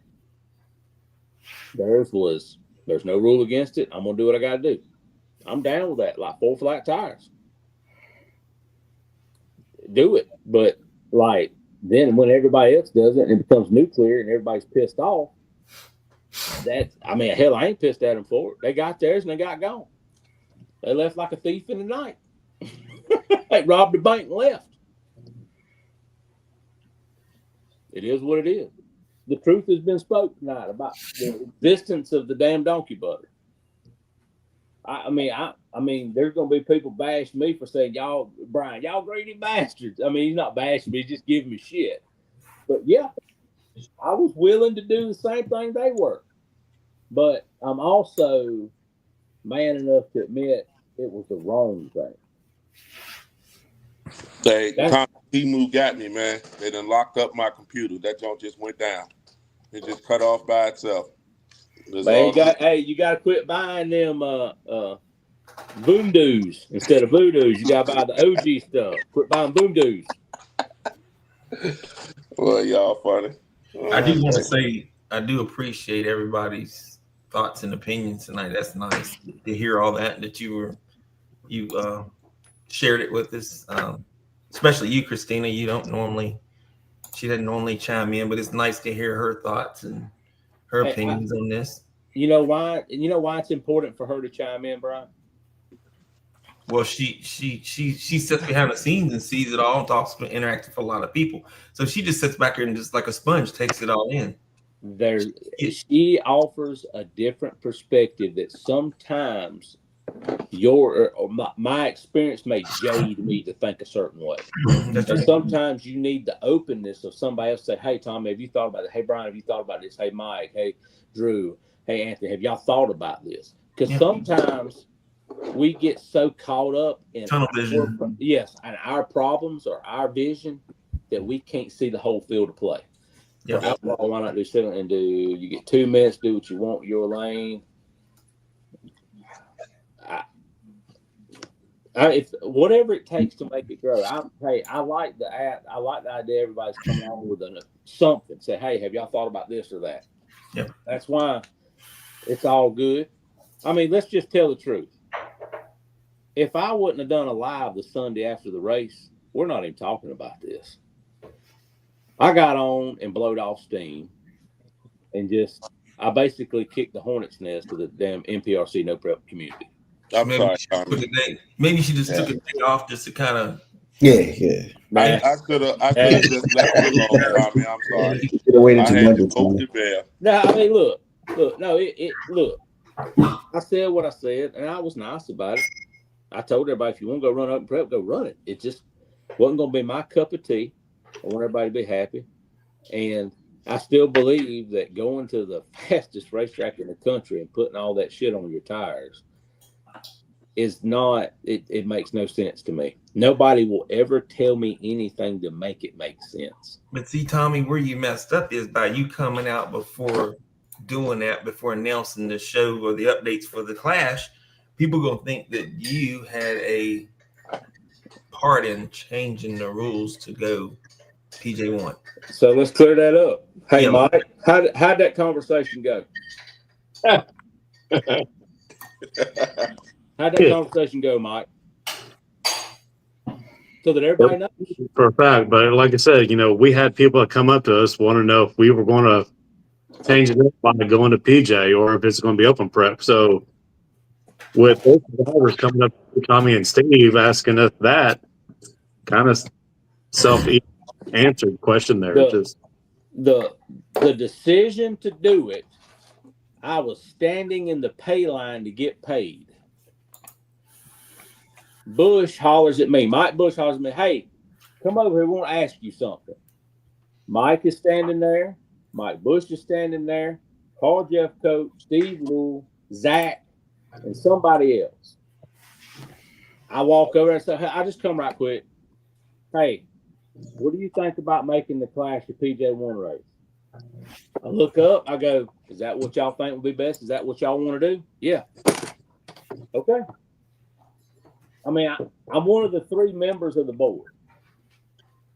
2 of them wanted to do it, and I didn't see a reason not to do it, no matter how shitty my experience was. Mike Bush, in his wisdom, Steve and Carl, they both ran really good. Everybody in that circle agreed that PJ1 would be just fine. Now, if people want to run me under the bus and say, oh, that's bullshit, you're the reason, then blame me. Give me the hell, because that means you're giving somebody else a break. My back's big enough. Ride my ass if you need to, if it'll make you feel better. But this decision was brought to my attention. I never made it. I never suggested it. But you know what? Hindsight being 2020, it's a damn good idea. Because when you go to a racetrack that is prepped with PJ1, it only makes sense to use it. So people hate me for it, they can hate me. But send me hate mail. I don't care. I'll even tell you my address right now. It's 1-800-GET-LOST-LANE. I don't give a shit. Just so you know. If you be mad at me. If you love me, love me. I love all y'all. We all know PJ. I've been around forever. So, look, Dave, that bastard's been running PJ1 forever since Dave probably helped make PJ1 back on the arc and brought it over here. And he's been running it, and that man's won. How much money has that man won this year? He's competitive. He's in the top 10 just about everywhere he goes with it, guys. So, and that's an open venue. So it doesn't matter. It doesn't matter. This race is going to go off with or without you. And some of the people that's giving me shit on this TV show here, live podcast, are the same people that are saying, hey, I just want to make sure the race will be done Saturday, right? No, yeah, blah, blah, blah. We're coming. Some of them that's giving me shit are coming to run it. So it must not be that bad. Well, they just want to come see your smiling face, Tommy. That's all. Maybe they want to come see the world's fastest dry tire car. I don't know. So what's the record now? Because a lot of people don't ask that question. So I went 145 at 103, and AJ this past weekend went 144 at 97 down at RCDRL. But I'm Two not different surfaces. Huh? No. So Hey guys, who's the fastest dry tire car in the country right now? AJ, yeah. He went 1. Well, he's the quickest. So when is this grudge race going to be set up? I told him make sure he brings that bucket of bolts with him. Fast. So what we talking about is we gonna have us. Let me not say we. I probably can't run faster than the 160 or something, but we'll see. We're gonna pull and blow the dust off of them. You know what? I tell you what. If me and AJ will grudge race Friday night just for shits and giggles. It ain't got to be. I don't have to race him for no $1,000 or whatever. It can be I challenge AJ Marasco to 10 U-Daddies Friday night. Ooh. You talking about $1,000? That's worth more than that. Ain't nobody gonna race you for that. No, I said no. We ain't gonna race for 1,000. I said we'll run for 10 U-Daddies. And Somebody that's what I'm AJ. saying. I would rather have 10 U-Daddies than $1,000. Oh yeah. Mark Vine still owes me 7 U-Daddies. I ain't forgot. Hey, look, and you need to bring him on this show and let him say that to you right here publicly, for any question that you answer. So all you AJ Marasco fans, I know a lot of you down there in Florida love him. I love him. He's good people. Get on that ass and tell him, don't you whimper, don't you run, because it's going to be fun when Tommy's got the gun on your ass. Boy, I'm going to put it on you. You're going to get both barrels of the smoke. And everybody will come and watch it, and we'll have a good time and laugh about it and bullshit, and I'll win, and he'll run second. That's just what it's going to be. That's just how it's going to happen. Wow. Oh, yeah. What was it, Cody? What is it Yale Lock and them used to say? Cody and them, I'm going to bust his pamper for him, I believe. Or Charles Lucas used to say, I'm going to bust his pamper. I'm going to bust his pamper. I'm going to bust his pamper. So we're going to have fun with it. Hey, guys that run dry tire, it's a great place to run dry tire. I'm telling you right now. And just for a fact, it's all in good. It is, Justin. Hey, Justin, you run dry tire too. I got more. There he is. If you're from Florida and you want some dry tire smoke, we can run for you, daddies. Don't matter. There he is. AJ it didn't take long, did it, boys? No, Hey, he got on here quick. Go ahead and tell him. Hey, sometime Friday at the Clash, me and you gonna run in dry tire. We're gonna run for 10 U-Daddies. Can I get a commitment from you that you'll race me Friday night for 10 U-Daddies, AJ Marasco? Woo! I got AJ Tommy $20. Damn. You know what? You Florida people just stick together like. Who is that right there? Who said that? Power Matt Dave. Hey, Power Matt. I got you. I cover that. Big Drew knows where the smoke's at. I cover that. I'm with Tommy. Man, I don't want you to quit RC. Yeah, you didn't already quit Outlaw. Hey, AJ, it's real simple. Real simple. You ain't gonna make me quit. You gonna holler uncle. You gonna holler uncle and dry tire. You can go down there and you can have old Mercantile type in whatever number on that ticket you need. When you come to Shady Side, they don't print no fake tickets. Oh, they don't man. print no fake tickets. Ain't no Photoshop shit up there in North Carolina. Hey, I don't know if AJ can properly defend himself on text message. AJ, you say the word if you want me to send you a link so you can talk to Tommy personally. Oh, please bring him on. Oh, please. God, no. It's time to go to bed, look, man. Guys, it's not fair. I'm a loud mouth. He's a real quiet, humble man, such as himself. We go on back and forth. I mean, hey, it doesn't matter. Hey, old Dexter right there going to get that damn smoke. If he lines up in the man, he'd call man Dexter. He better put on a lab coat. He better go get 3 Hail Marys, better pray over it. Whatever he needs to do, he better get some of that Florida orange juice put in that car. I don't care. He going to need some liquid sunshine. Hey, I'll I have to put challenge Brian to a race. Dry tire. What? I don't even run dry tire. Huh? Yeah, you Yes, do. you do. Don't lie. I know I'm you gonna got VXL. one. That's right. You know, I take you on that bet, Drew. Huh? Oh, You said me and Dry you? race. oh. I ooh, like Me it. and you? ooh. Okay. Oh, that's some smoke on the race. Yeah. Yeah, he said, what kind of dry tire? What I we got running down there? Same rules. Now I have my car 2025 haven't touched the GTRS. ground, and I'm gonna put myself on the line. I'll run. I'll have to put NW. Yep. That's the only way you're gonna be like me. That's the only way you're gonna feel what it's like to be a winter and dry tire. AJ's put NW on the hood. I understand. Little kids sometimes buy the t-shirts that are heroes too. I'll get a comic t-shirt made for you. Hey, Tommy, tell him you go sign it for him after you beat him. Oh, I tell you what, I'll have to order him a special t-shirt and medium. Now I wear an XL man size. He wears a medium.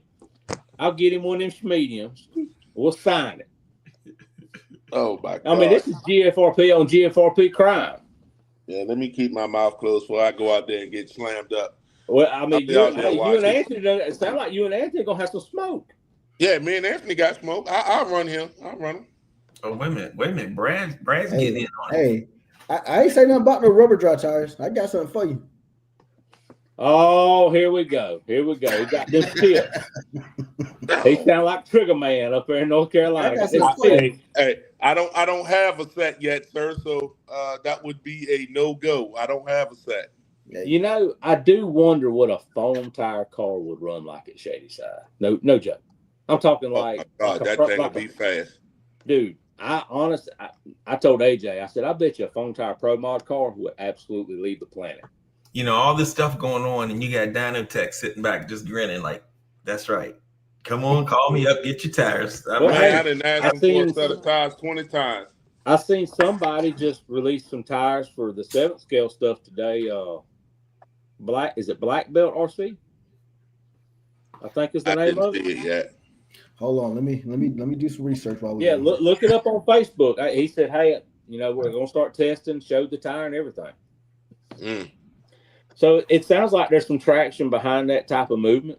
And there'll be more options, But he's selling. Hey, Dynotech is selling them now. Where they're going, he would be able to tell more. But if he's selling them, that means people are behind the scenes testing. Yes, they are testing them. I mean, the BSR. You've got there's I think there's like 5 or 6 manufacturers right now, and it seems like maybe a few more getting in the tire game. So my computer is still updating. Yeah. Timu got me. I ordered a couch and it came in. It would fit in the dollhouse. It's funny. It's funny how people have different names for things, ain't it? Just like couch. That's a new code word. Couch.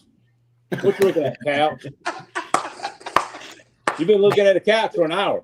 Damn good couch. Dog. Damn good couch is on there. I promise. Look at the way that couch folds up, guys. All right, guys. This is almost 10 o'clock. Yeah, I'm going to bed. I ain't messing with y'all. Yep. All right. Okay, guys. Well, we appreciate y'all coming on. Yep. We'll let y'all get y'all final words in. Whoever would like to go first. Mike, you go ahead. I've heard enough of Tommy. Wow. All I can say is I can't wait for the Clash. I know it's going to be a really good event now since we're opening it up to all 3 classes. I hope everybody comes out and have a great time. That's one thing I love about sport. I just want to say thanks to Live Action and Caldwell Raceworks for my sponsorship.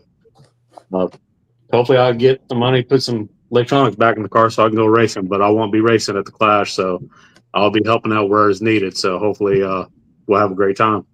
Excellent. Awesome. Guys, everybody, you got the ability to come to the Clash now. Anybody can come. All the information, if you need anything, contact myself, Mike, or Steve. The pit map will come out hopefully Friday is the plan. We'll go over that. Thanks to all the guys that helped me with Red Monster, with Steve, Dustin at GFRP, Paul at Shark RC Bodies, Aaron Klein at Ghost RC, Nick Bell with all the horsepower under the hood, Chris Candy at PTR, Jody Miller with my lids. Thank all y'all so much. Kevin Caldwell with the wings and everything. I think that's everything. I'm old, man. I forget a lot. NW. Yeah, NWO. So we'll all have a good time. You'll get to see me and AJ grudge race Friday night. For some U daddies. Hopefully he will accept my challenge. He hasn't said that he would, if you'll notice that. I did know. Tommy, I did notice that. It's AJ, called we need you to either accept or decline, sir. Yeah, look, you ain't gonna hurt my feelings. I understand some people that got feathers on their legs. He said that his class runs prep. Huh? He said that he will only come to the class if you run prep. I'll be running something. You can call it prep. I call it conditioner. But, Hey, Tommy can back out there. If he's running 145s, he can compete with a lot of the daggone outlaw cars. Here's what I'll say. I'm going to bring a single car to the clash. You may see that single car run one class or two classes. Tommy, I heard you wanted to put one of your cars up for auction on the show and sell it for charity. No. What charity is that, Drew? I don't know. Some charity. You can have you a Tommy car with the fastest sayings in the West. Put it up for auction. Is that the one he stumped? It's still there. I beat the body back out. It's got a few scuffs on it. Man, it's a GF. It's an Apollo. That thing can take a beating. It probably put it down in the run right now. That's Maybe. I think the only thing that's broke on it is the carbon, the front clip on the carbon. I tried to break that son of a bitch. I ain't gonna lie. I tried to send it straight to hell. Point blank. I was sick of it, frustrated that my emotions get the best of me. It happens. It happens. Good, big dog. It happens. Hey, I ain't gonna lie. It felt good to get that frustration out. Because then once that happened, I turned my focus to that dry tire car. Oh, that was about to be a fucking Jason Voorhees running through that deal if we'd got to run it all. A murder.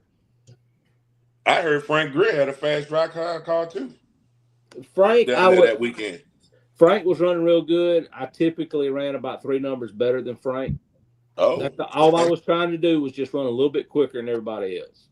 If I had to lean on it, I probably could have won a 40 or 39. Oh, he said he could have. Whew. Okay. All right, the racetrack, but in dry tire, track temp means a lot. And once you lose track temp, you're going to slow down.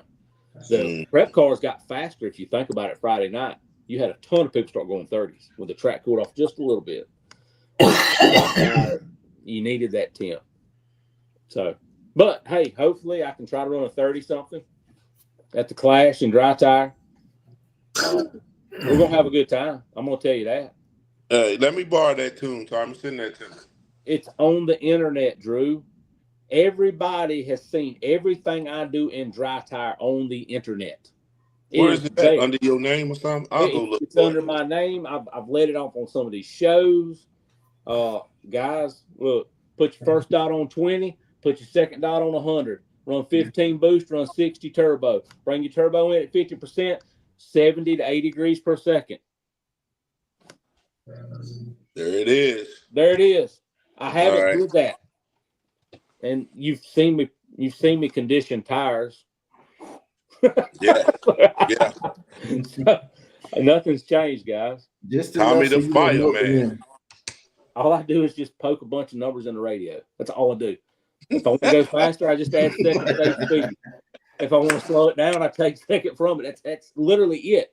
The difference between a 160 and a 145 is 30 numbers of second stage speed. 30. You go from 40 to 70. That's the difference. Don't even change the point. Leave on the same number. Lowe is the only person that paid attention to why my car was fast. If you want to know why it was fast, go ask Lowe. Yeah, low. He a student of the game. That's Mr. Dry Tire right there. Mm-hmm. You got, but like in dry tire, there's certain things you must make sure you do. And I made sure I didn't catch myself screwing up.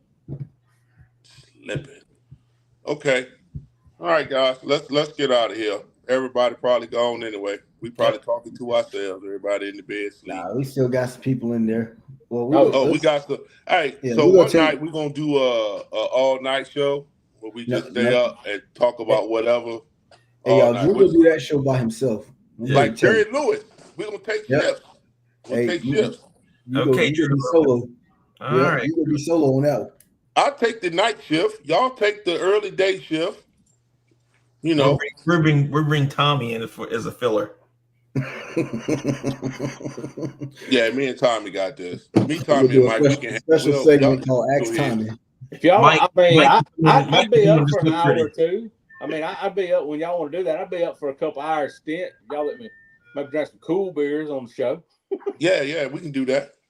You know what I'm saying? And then we can talk about everything. We're not even gonna talk about racing. You know what I'm saying? Just talk about everything. That's even better. We can get talking about life. As long as we won't talk about so just let y'all know this weekend, I'm gonna go do something that absolutely makes some people just beat their head in the dirt. We're going golfing this weekend. Yeah, I heard you said you was gonna try that. Have you ever played that before? Yeah, I used to play a lot about 15 years ago. Then life racing kind of happened, so we went back to it. So me and the NWO crew in Tennessee, me and the wife's leaving Friday, and me and Shay and Ronnie and all of us gonna go play golf for 2 days up there. Are y'all gonna play actual golf, or y'all gonna play drinking golf? Like, you know. Well, they might be a beverage or two had, but I try not to get too sloggered on the golf course. We don't go drink and let golf break out. We let golf break out and maybe drink. Gotcha. All right. Okay, so I would like to thank everybody for coming on tonight. Mike and Tommy, appreciate you talking about it. Tommy, I know you ate a bad pizza and, you know, some stuff came out. But, you know, you was a man about it. You talked about it. We appreciate that.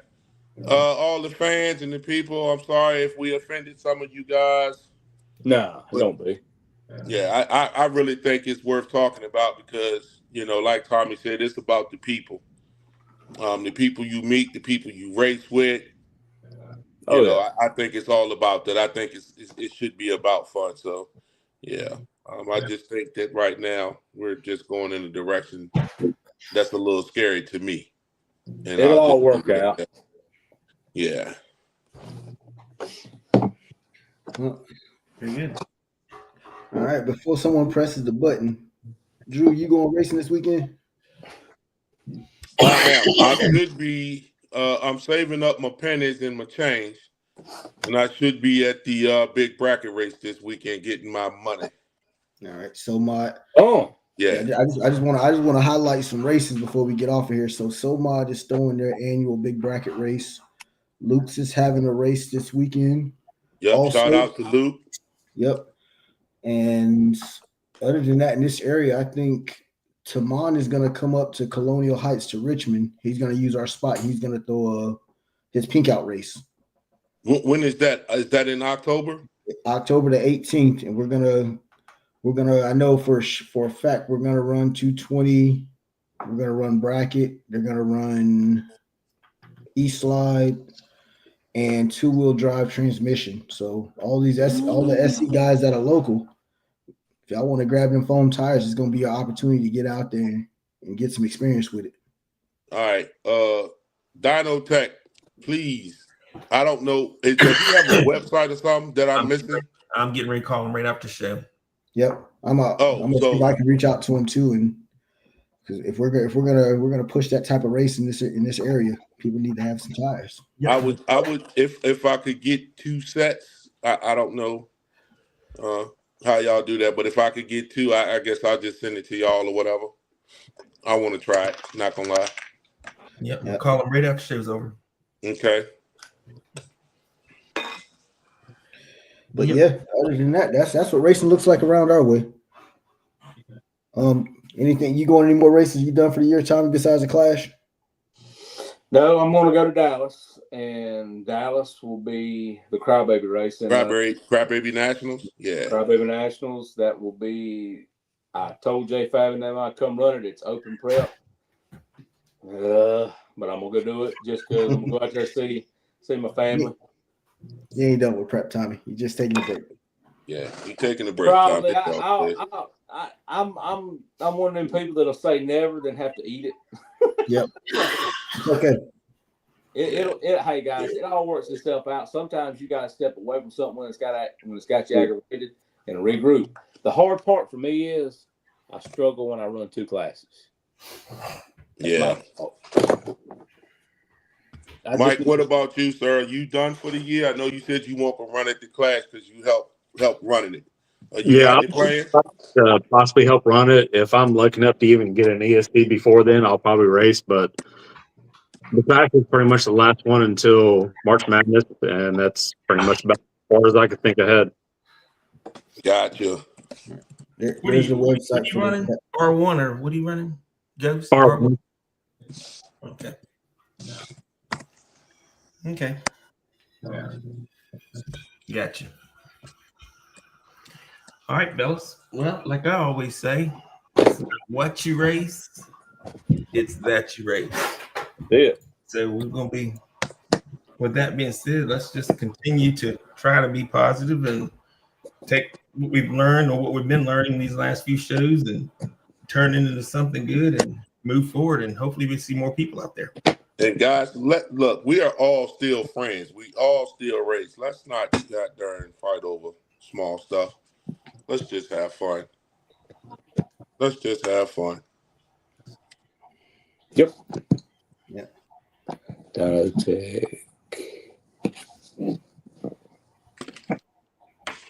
there the man's left his website right there, DynamicAutomotive.com. There you go, Drew. Probably have to screenshot it, Drew, since you got all them Temu viruses. He might have to take a picture of it with his phone. It's almost working now. Yeah. Tommy said it's all the couches you're looking at. Yep. There's a lot of fake shit he's on there looking at. By God, I'll be teasing fake shit. Look at him. It's screen black now. Oh yeah. No, man, I'm on my phone. I told you my computer just came back up. Hey, just don't be looking at it on your phone too, man. You gonna mess around and shut everything down. Hey, that's what. Well, I don't know what happened, but somehow you know how you link your emails and stuff. I had 3 emails linked, and they cracked one of them, and it shut all 3 of them down. We go out reactivate all out there to do a welfare check on you, man. That's happened to me about 5 or 6 times, Drew. That's how it happens too. Yeah. Yeah, they got me, dog. They hacked the one. Yeah. Temu Hub got you. Is what happened. Temu Hub. Hey, look, it was Temu and AliExpress. I tried to order that. That servo for $5. Alley Cat Express. Yeah, I understand. Yeah. Oh man. All right, guys. I got to go. Thank you guys for coming on. Have a good night. Have a good one. Bye. Take care.